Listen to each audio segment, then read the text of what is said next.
Okay, hi there, welcome to Top 5 Go, the show where we deep dive into the realms of beer, comics, all things geeky, and using the algorithms and science and petty bullying, we uncover what we think is the very best of the best. So we're going to try and cover everything from craft beers to comic books, gaming consoles, movies, all that sort of stuff, and we try and rank them all, and try and decide using, as I say, our unbeatable scientific algorithm what is the best in any given category. So we're going to go down from 5 to 1. Everyone's number 5 pick will be worth 1 point, and number 4 point will be worth 2 points, and so on until we get to number 1. And whatever part or whatever like choice in any given category that has the most points will from now on be known as the greatest in that particular category, with no room for debate. And today, because there's an X-Men movie about to come out, or a Deadpool movie with X-Men in it, we're going to be getting Deadpool Wolverine very, very soon. We thought we would do the top 5 X-Men characters. We've used that line very loosely because, as we've said to each other multiple times now, and our consulting detective can clarify with us that everybody's been an X-Men at some point if they've been in the comics long enough. So yeah, sorry I didn't mention my co-hosts. I've got John, got Andrew, we've got Stu, and we're going to wire through who we think are the best X-Men characters, starting with number 5. 3, 2, 1, go!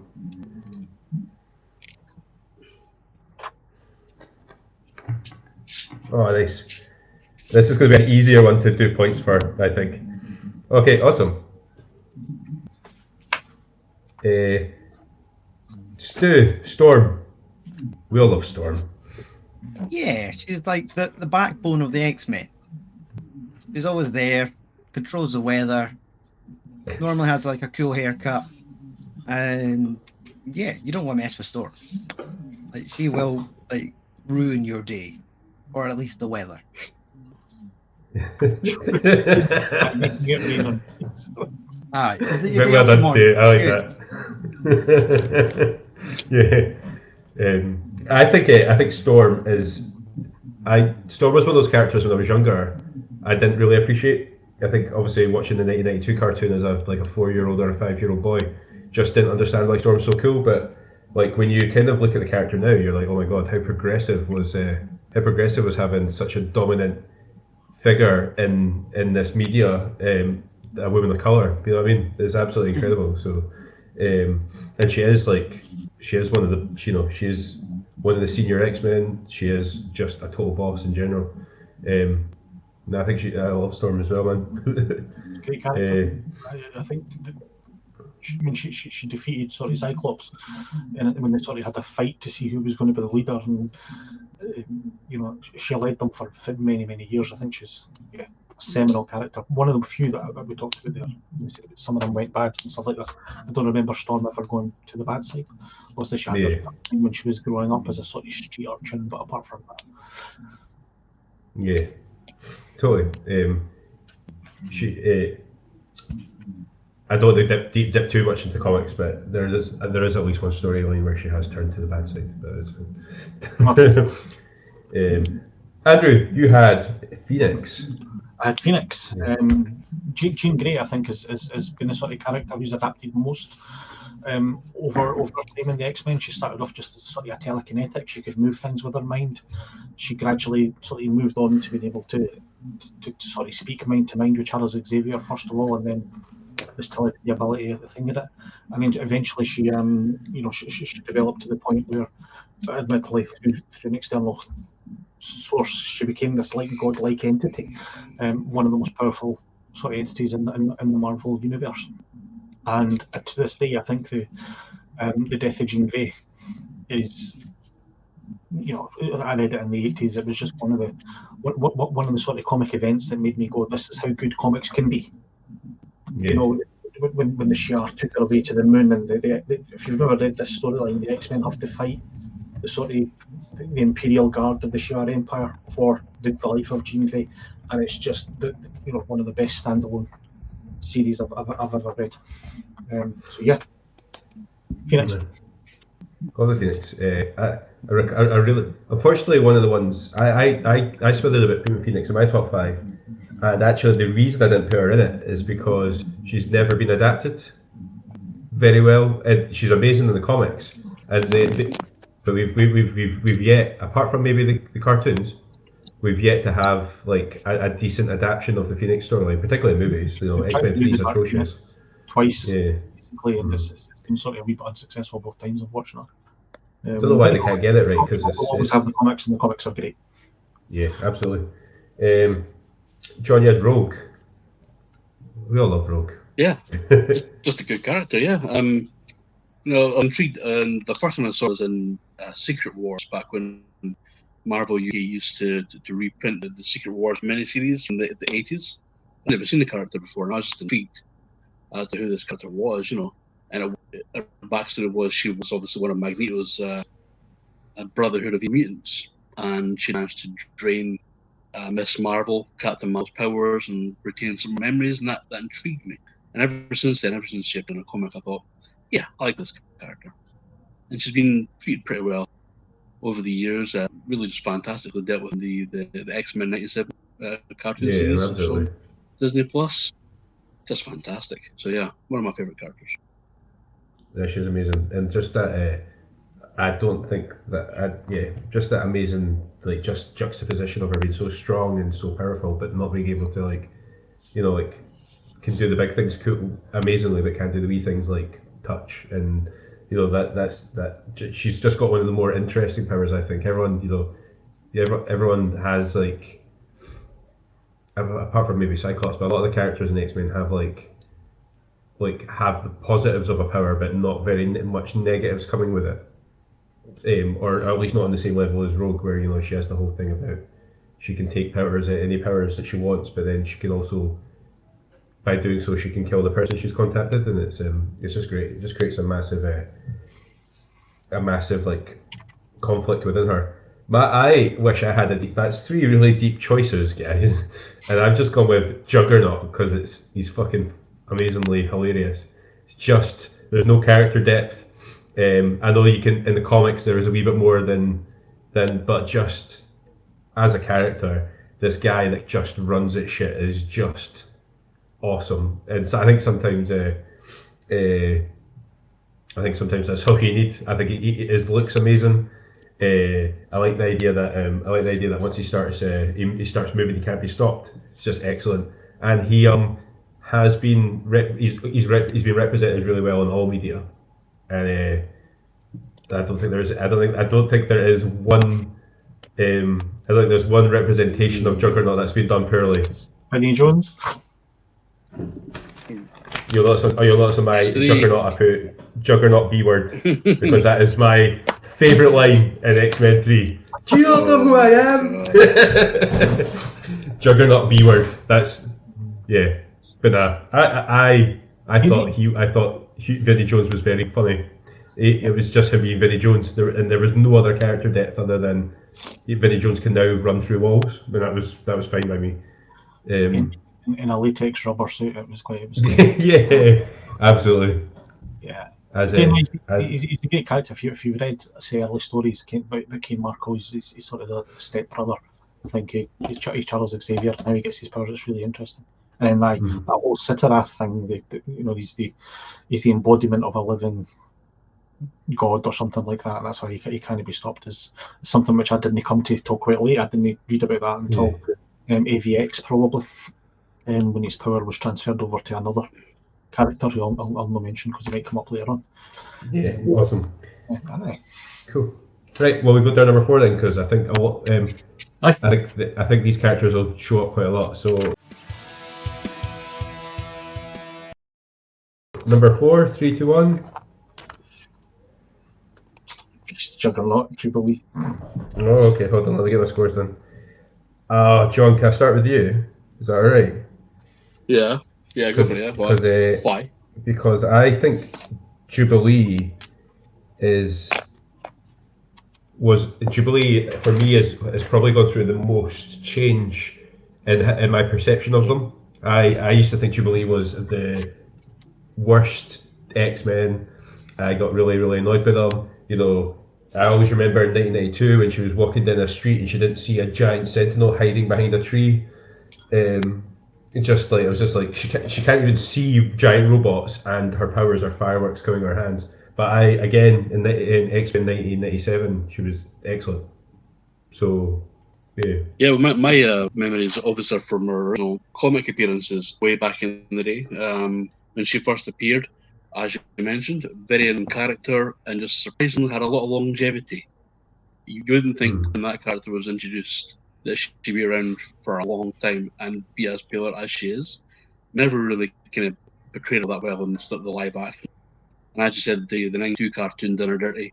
But the 97 cartoon really really brought the character to the fore. I mean, in the comics, she's actually a vampire, so that's interesting as well. So she's had big sort of arc, but very good character. And just like I said, shouldn't be popular, but she is. So I think she's that character for me that if you look at them, you know exactly when they were created. You look at the shape. Yeah, she's very over time, isn't she? She was very over time, I think. Oh yeah. I don't know if they adjusted her character, because I know when you're talking Rogue and Secret Wars, that was a different costume to what she sort of eventually grew into. Jubilee never seems to have changed. Oh yeah. She's still got the big yellow jacket and shades, but I mean everything else is different. Sunglasses and things like that. Yeah. Yeah. She had Bret Hart sunglasses for all the wrestling fans out there.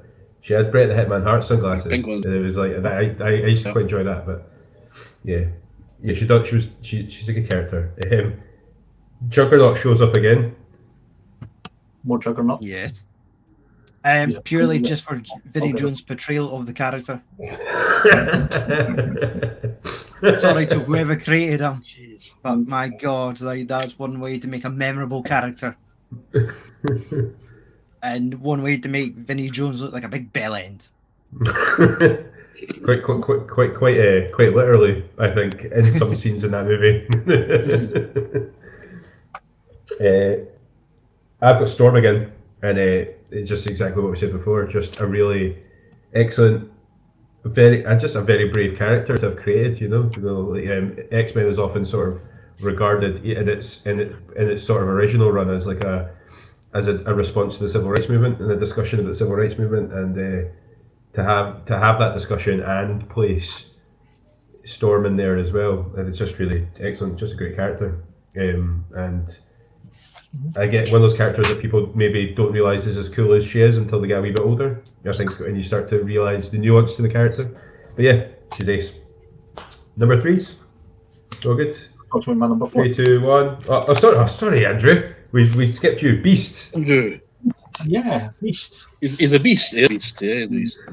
I think Beast, again, you talk about, he's had one of the best journeys of all the X-Men. He starts off as just a normal looking guy with slightly large feet and stuff like this. But he's evolved multiple times into different sort of things. Prize-winning PhD, marvellous in the X-Men, did a brilliant run as an Avenger. We're coming back to the X-Men, being really well treated by the movies, unlike some characters. The two iterations that we have of them, Kelsey Grammer and Nicholas Hoult, was it? Yeah. We're both absolutely brilliant at it, and I think he's just a great, well-rounded character. Yeah, no, he's great. I particularly I like Nicholas Hoult. Obviously, followed him through like A Bit of Boy, and I think his age is with me, so I sort of remember A Bit of Boy, and then obviously Skins when I was at uni. But he's excellent in that. But Kelsey Grammer, that's inspired casting. Like I don't know who thought Fraser would be Beast, and he's perfect. Yeah, just excellent. He speaks. He's so educated and so articulate and stuff like this that he just was absolutely perfect for it. Yeah. Absolutely. Nah, good choice. Like also, like I think he was one of my MVPs for in X-Men '97 as well. Was Beast. I think he was. He's like I forgot how good he was until X-Men '97 as well. It was just a great character. Really excellent. Right, number threes. 3, 2, 1. Okay. 1, 2, 3. Or Beast. Colossus. Wolverine. Okay. Okay,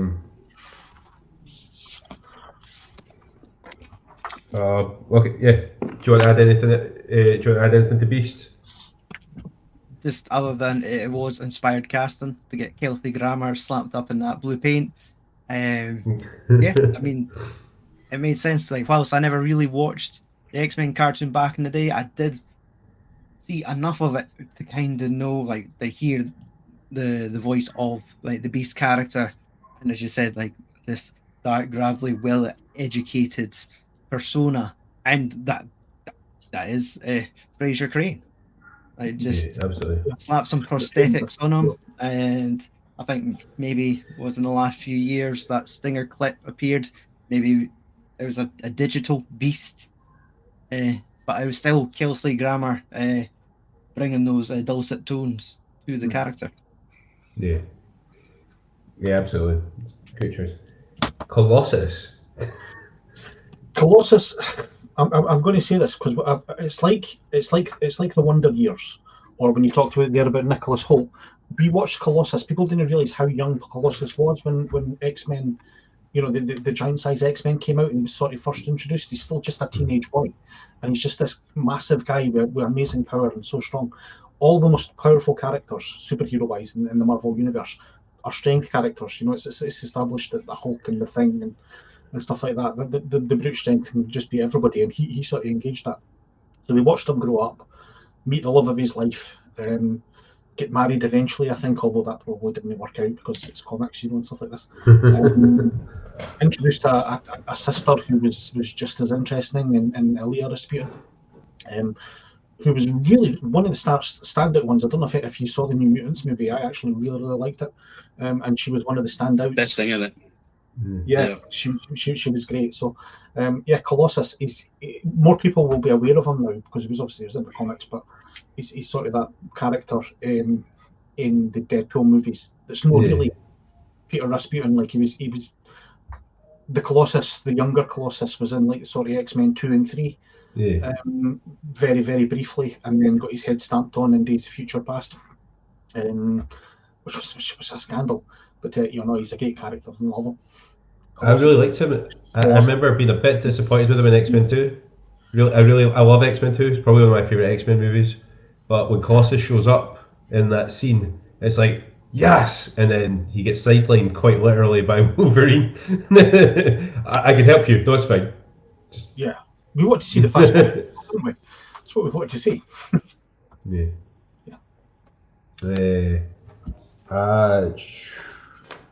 Who's I got? I've lost Wolverine. Sorry.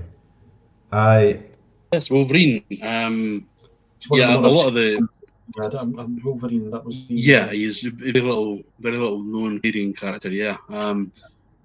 See, one of the things is obviously Wolverine is like now it's Hugh Jackman. Obviously my knowledge of Wolverine came long before he was ever portrayed in the movies. So I come from the comics, and I like the fact there was a mystery to the backstory.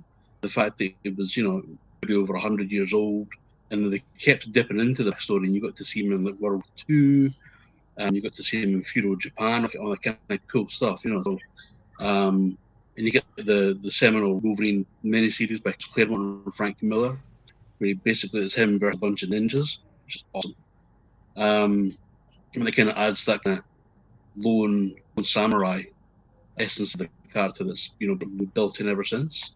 It's a great character, well portrayed, and of course you get Hugh Jackman in the movie, which adds like another layer to that character. But yeah, I'll forever love main comic characters. We were talking about it before as well, like things like Logan being like the best, like Old Man Logan, sorry, being like one of the best comics ever, and starting a genre which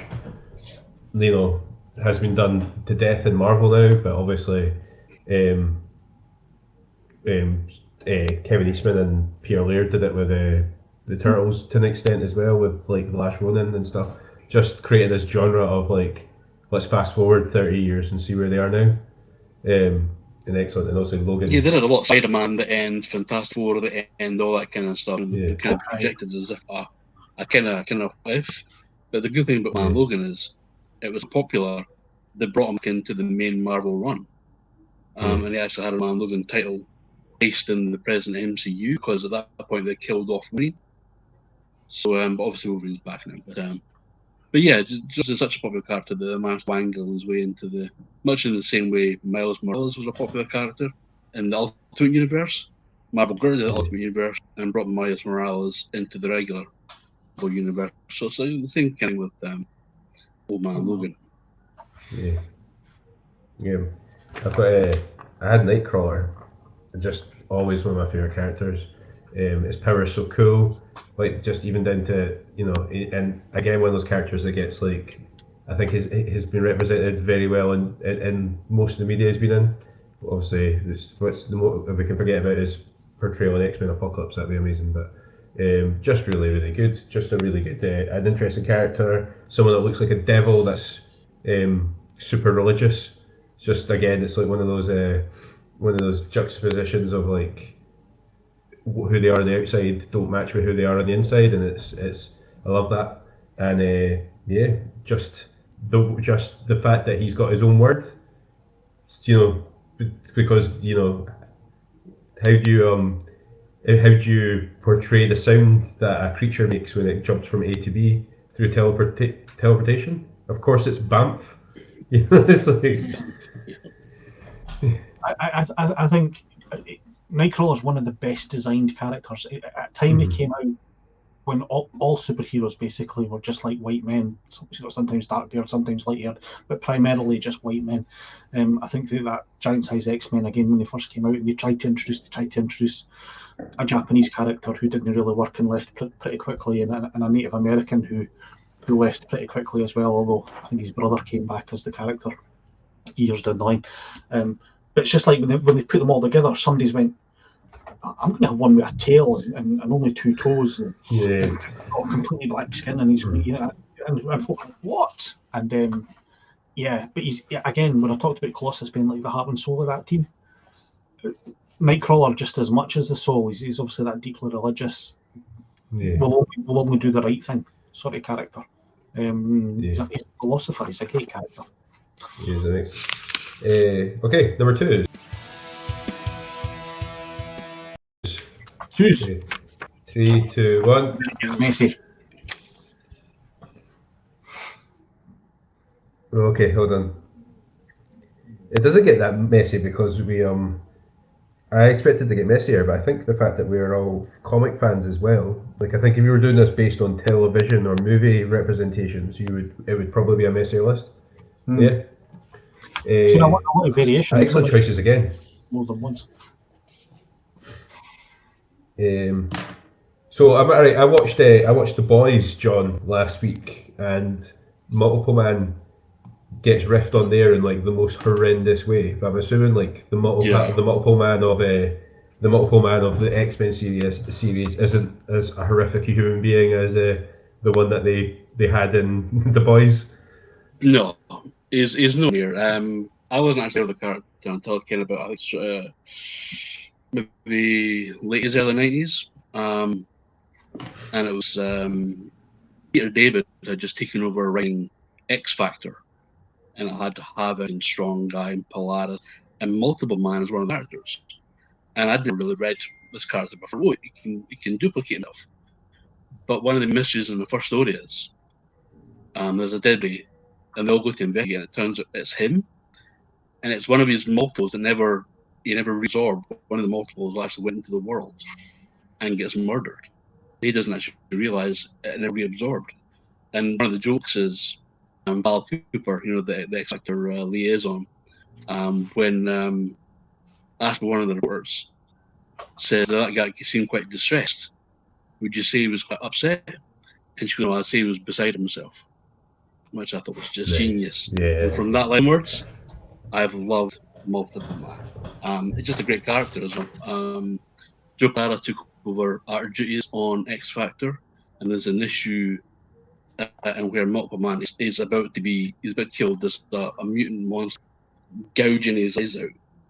So he puts his hand inside the monster, stamps his foot, creates a multiple inside, and bursts the beastie apart. But he's like really torn up about it. I thought that's quite a good way to, it was in so much distress, and that's the only way he could think to get out of it, and killing a character, but he was, really, really upset about it. So just a great character, and he's had his own series since then, and has always been a mainstay in X Factor from then on.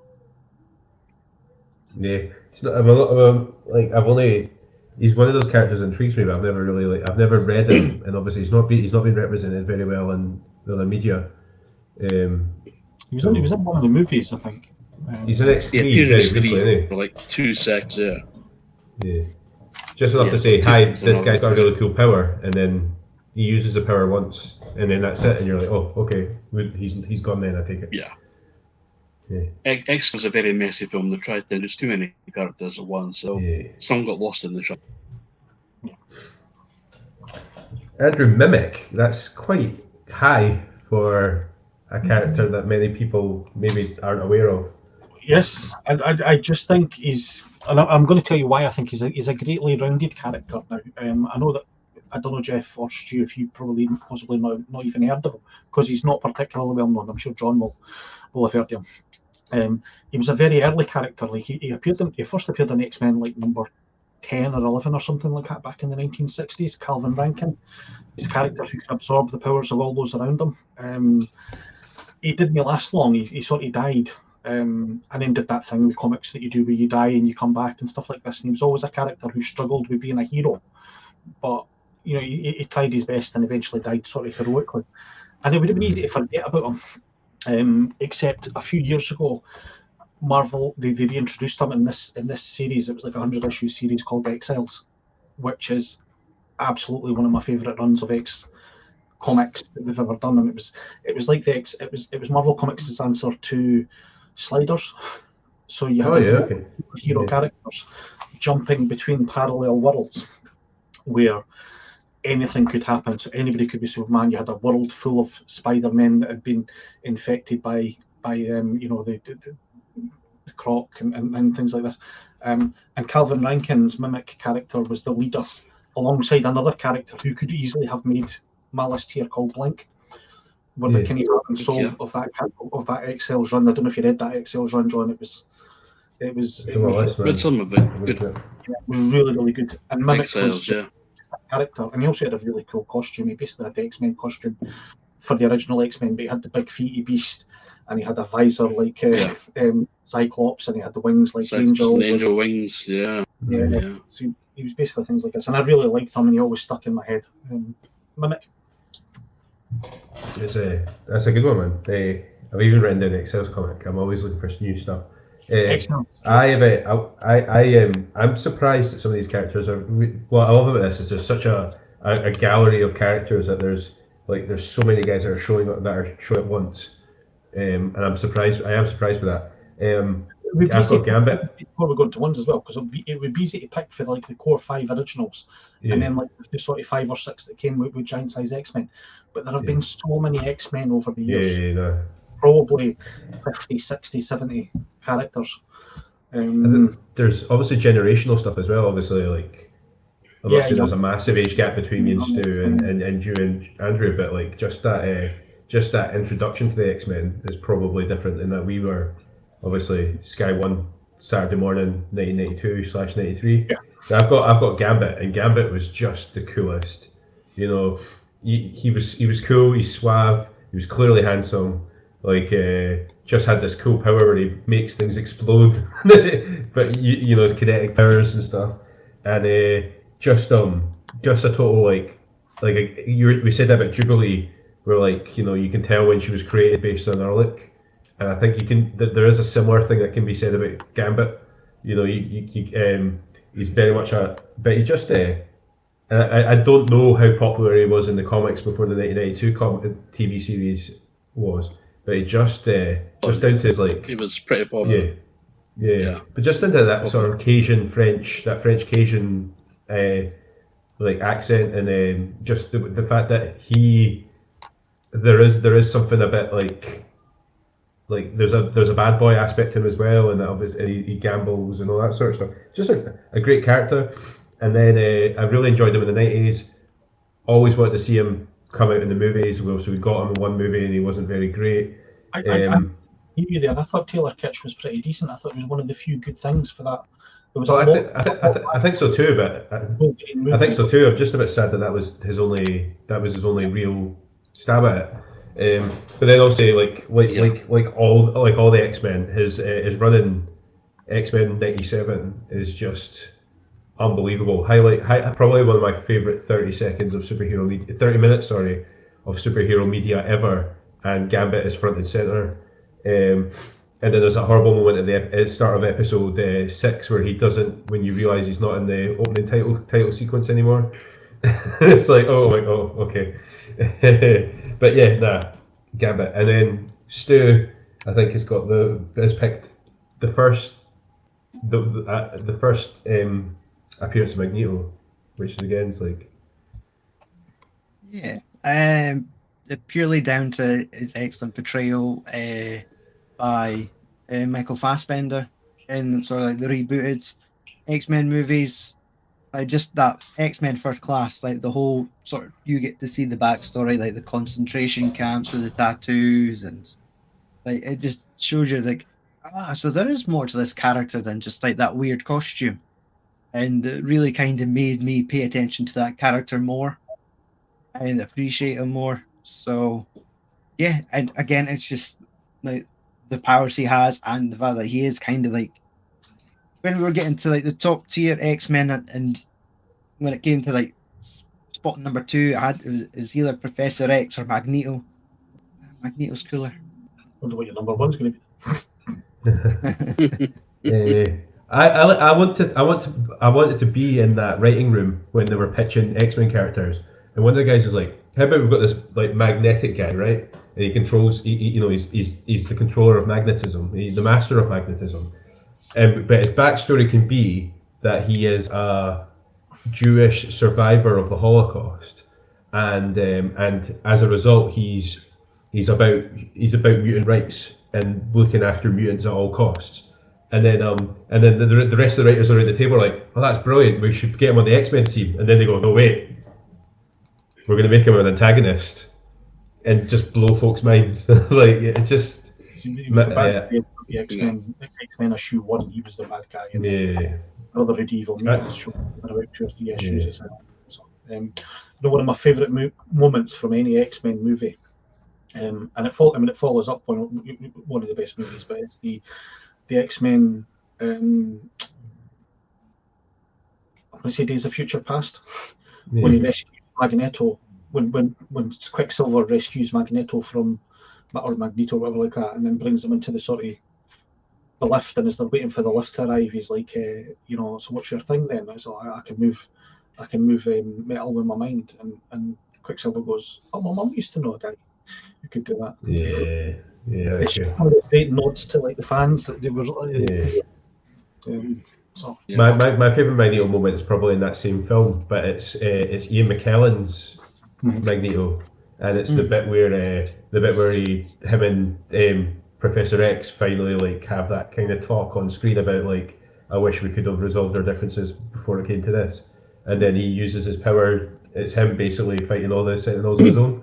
I'm like, I've never seen Ian McKellen's a fucking cool guy, but I've never seen that was my sort of Magneto's awesome bit. I also like one of my other favorite moments. I watched Dark Phoenix with Sean, and he a couple of years ago, and Sean, maybe not recognizing actors, didn't realize that Michael Fassbender was Magneto, and just thought he was some guy that Professor X was talking to, until he opens up the suitcase and brings out the helmet. And seeing Sean like jump 3 foot in the air from his seat and go, "Oh, it's Magneto!" They're like, "Who did you think it was?" Have you not seen First Class or something like that? No, I hadn't seen First Class, but I just thought it was funny. Okay, last. So, who is the best X-Men? We have got. It's still any character to play for going into the finals.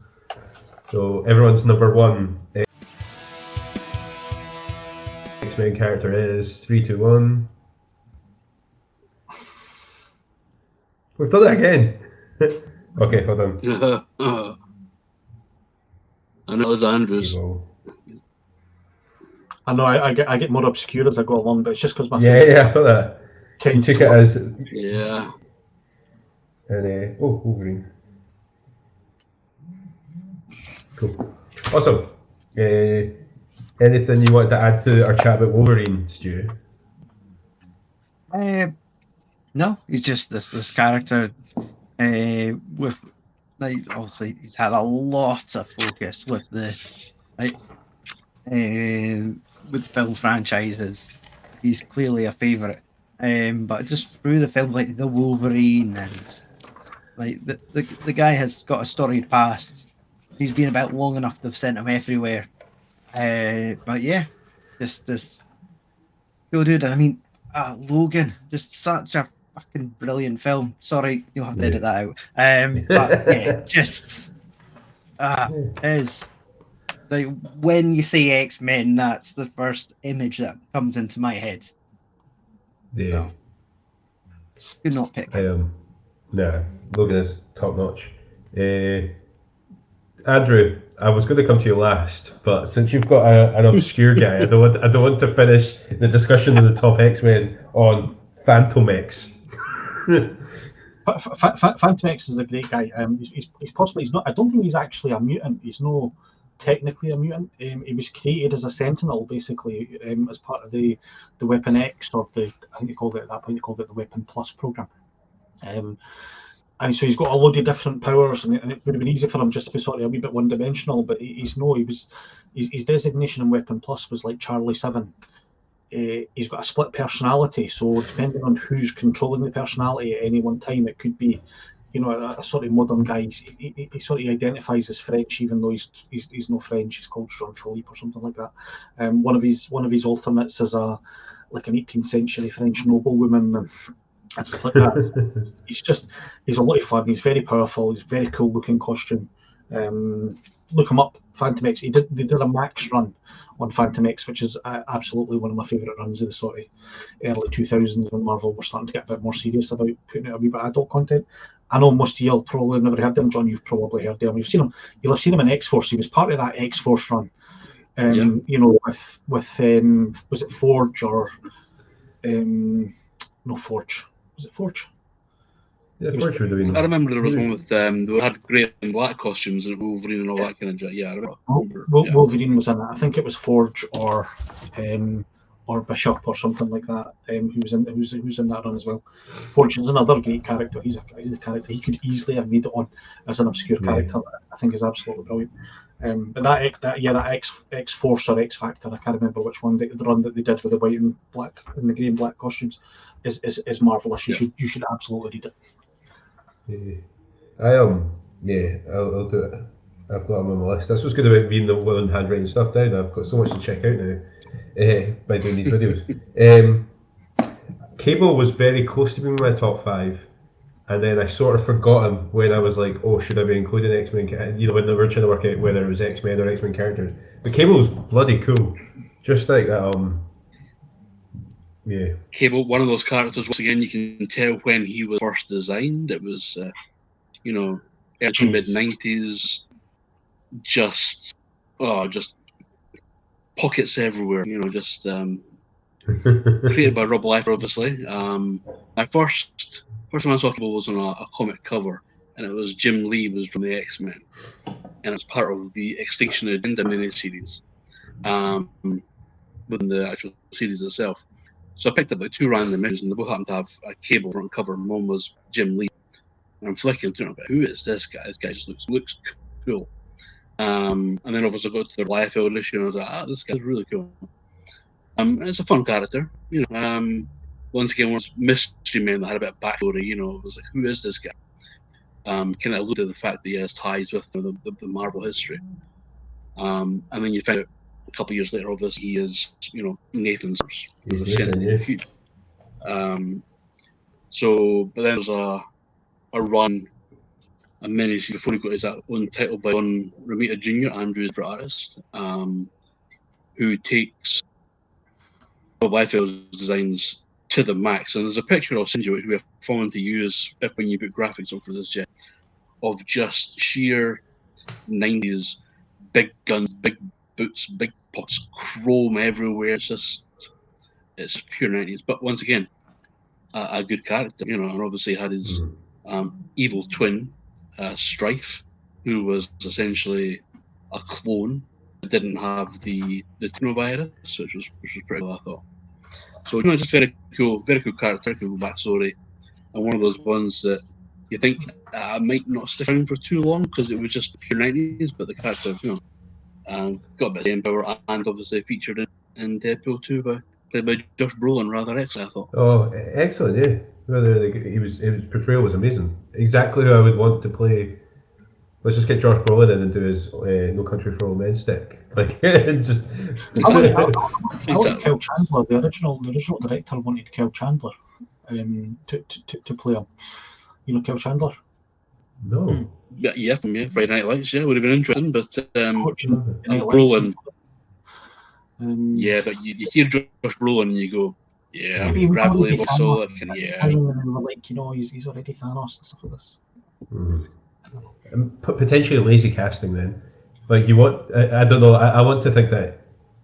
Yeah, I sometimes want that. Well, like if you're going to do a superhero movie, you're only allowed to do one because you then embody that character. So to embody like two. Yeah, well, then we wouldn't have had. Chris Evans would be screwed then.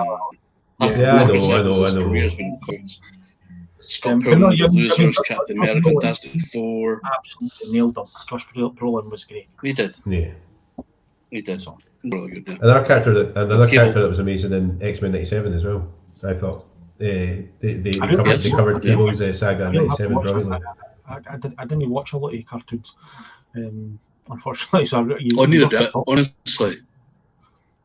Andrew, I'm not kidding that. I've tried to go back and watch the 2 cartoon again recently, and it's not good. Yeah, it's quite bad. But X-Men '97, it's not for kids. No, it's really, for us watching. It's really good. It's for the kids that watched it in the 1990s that want to see the continuation of those characters. It's great. We've already talked about Magneto, but just there's never been a bad portrayal. It's such a complex character. He was right, and that's one of my favorite aspects of, particularly my favorite aspects of X-Men '97 is obviously they play around with the idea that Magneto has elements of being correct, but he his means or the end and his means are too strong, but actually where he's coming from makes a lot of sense. And they often paint him as like an antagonist, or they paint him as a tragic villain. But in X-Men '97, for a long period of X-Men '97, he was right, and everything he said would happen happened. And humans are shit. I'm going to edit myself out. And Magneto knew the whole time. And also has some amazing. The bit in like he's great in the comics. I really love his place in Avengers vs X-Men is a personal favourite. But X-Men '97 when he's fighting a Sentinel Prime with a subway train that he uses like a snake. It's just bloody cool. I love them.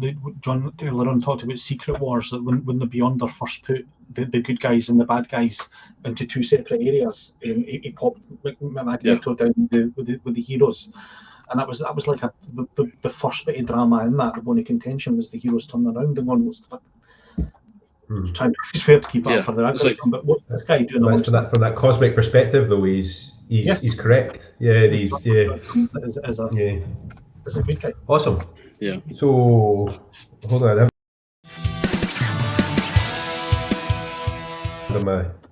And so with that all added up, Magneto is the best X-Men character through the algorithm. Again. So who do you have again? I've forgotten who's doing. Wolverine. Sorry. So, sorry, yeah. Wolverine's 2. So Magneto's the best. Wolverine's the second best. And then Beast and Fentamax are the third. Fantamax, sorry. I don't want to question the algorithm, but there's characters who've come up multiple times, but because they're sort of lured in. But it's really difficult when you get to your top 5. Oh yeah, you should have it's good. Fantamax is my favourite. Yeah. But, if I chose a different way of making points. Yeah, exactly. Sugar free. If I did the algorithm differently, we'd probably have different results. But Don't argue with it. Have you said?